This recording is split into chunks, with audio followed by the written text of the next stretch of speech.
When it comes to going from an employee model to a self-employed or a business owner model, things can be very, very different.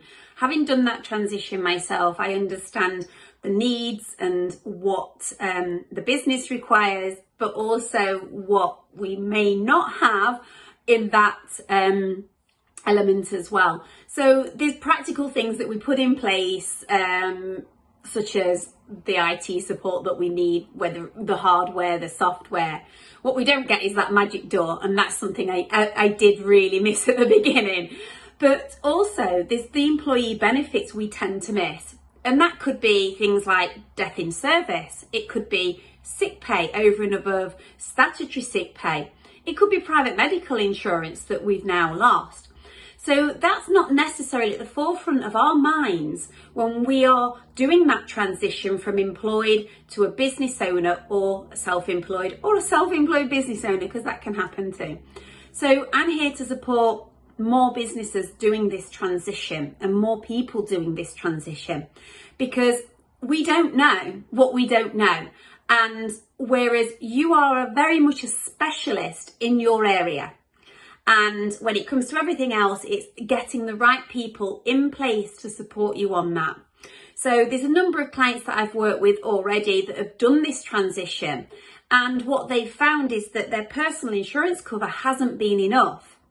And that means that we have got the opportunity, especially if they're limited companies, to put more insurances through the business, which becomes much more tax efficient. Or even if it's a case that we're converting some of the personal cover into the business.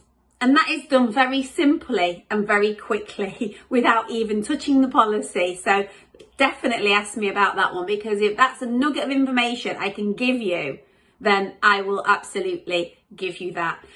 But what we also have as well is that there's different types of insurance that we can put in place that gives something over and above what you could potentially get personally as well.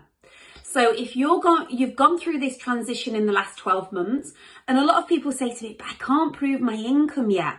That's fine.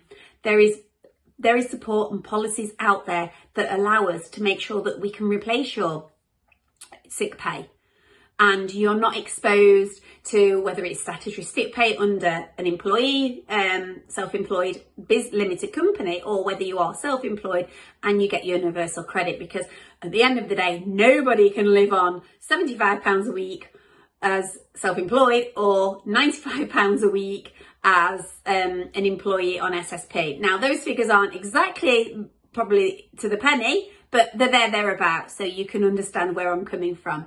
So yeah, so it's a case of just getting in touch with us and saying, how can you help me, Sam? How can you guys put something together that is appropriate for me for, firstly, my budget, because we know that that is also a concern.